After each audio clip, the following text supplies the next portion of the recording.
আরেকজন প্রশ্ন করেছেন, স্বামীর অনুমতি ছাড়া কোরআনের বৈঠকে যাওয়া জায়েজ আছে কিনা।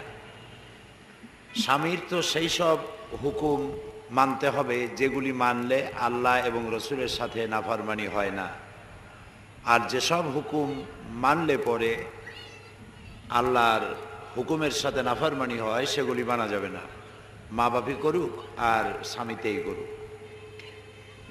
কোরআনের কোনো বৈঠকে যাওয়ার জন্য যে বৈঠকই যান, যেহেতু স্বামী আপনার গৃহের কর্তা, স্বামীর সঙ্গে কথাবার্তা বলেই যাওয়া উচিত। তাকে বলা দরকার, আমি কোরআনের ব্যাখ্যা শোনার জন্য, তাফসীর শোনার জন্য আমি যাচ্ছি এবং মাসে বা সপ্তাহে আমার এই বৈঠকে যেতে হবে, তুমি আমাকে অনুমতি দাও। দুজনে একটি পারস্পরিক সমঝোতা, এটি আলোচনার মাধ্যমে হলে তাহলে এটি সুন্দর হবে, সংসার শান্তির মধ্যে থাকবে।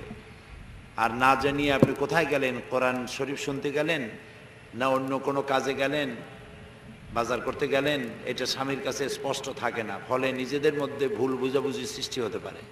এই জন্য সব থেকে ভালো একটা গুড আন্ডারস্ট্যান্ডিং দুজনের মধ্যে থাকা, পারস্পরিক সহযোগিতা।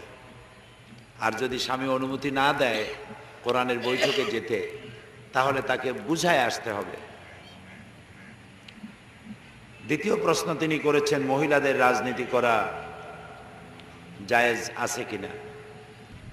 মহিলারা এই সমাজ থেকে বিচ্ছিন্ন কোনো প্রজাতির লোক নয়, তারা এই সমাজের অংশ, এই পৃথিবীর একটি বিরাট অংশ।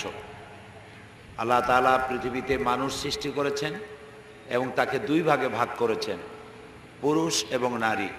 পুরুষের যেমন অধিকার আছে রাজনীতি করার, মহিলাদেরও অনুরূপভাবে রাজনীতি করার অধিকার আছে।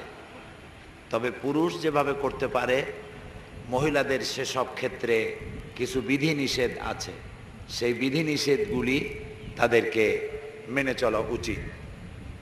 যেমন মহিলাদের পর্দার প্রয়োজন আছে।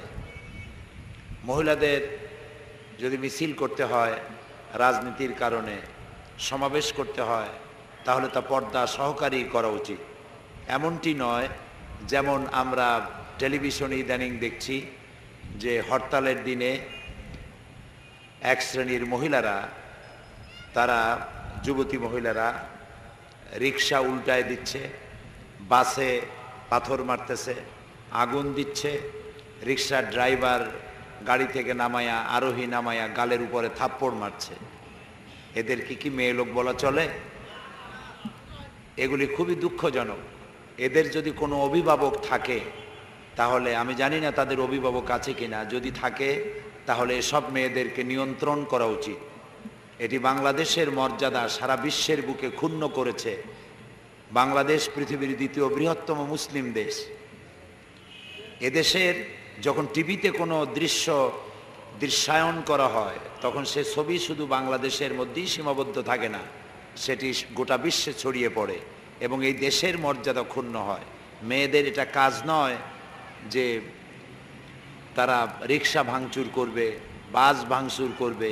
বাংলাদেশের একটি বিশেষ দল দেশটাকে অকার্যকর করার জন্য, ব্যর্থ করার জন্য নিজেরা যখন পারে না, তখন মেয়েদেরকে সামনে নামায়। আগে তো কথা ছিল সংসার সুখের হয় রমণীর গুণে, এখন হরতাল চাঙ্গা হয় রমণীর গুণে। সুতরাং মেয়েরা রাজনীতি ঠিকই করবে, তবে এমন রাজনীতি নয় যাতে দেশের মর্যাদা ক্ষুণ্ণ হয় এবং মুসলমানদের ইজ্জত নষ্ট হয়।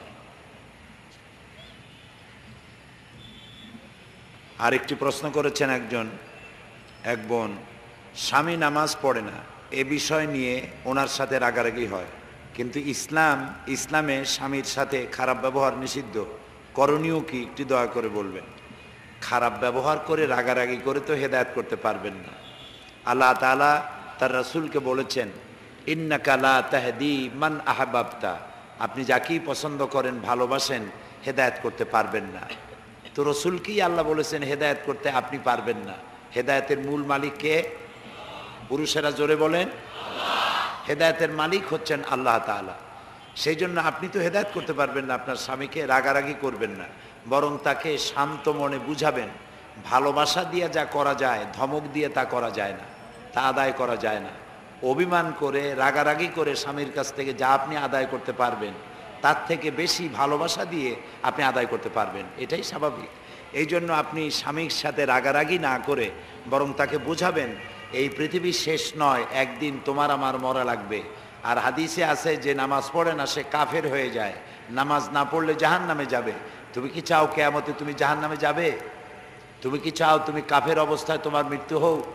এইসব কথা বুঝাইয়া নামাজের ব্যাপারে যেসব বই আছে, এই বইগুলি কিনে হাদিস পড়ে পড়ে তাকে আপনি বোঝাতে চেষ্টা করুন, পথে আনার চেষ্টা করুন। বুঝান যে 5 ওয়াক্ত নামাজ পড়তে সময় লাগে মাত্র 1 থেকে 1.5 ঘন্টা, যে 24 ঘন্টা তুমি ঘুমাও অথবা কাজ করো।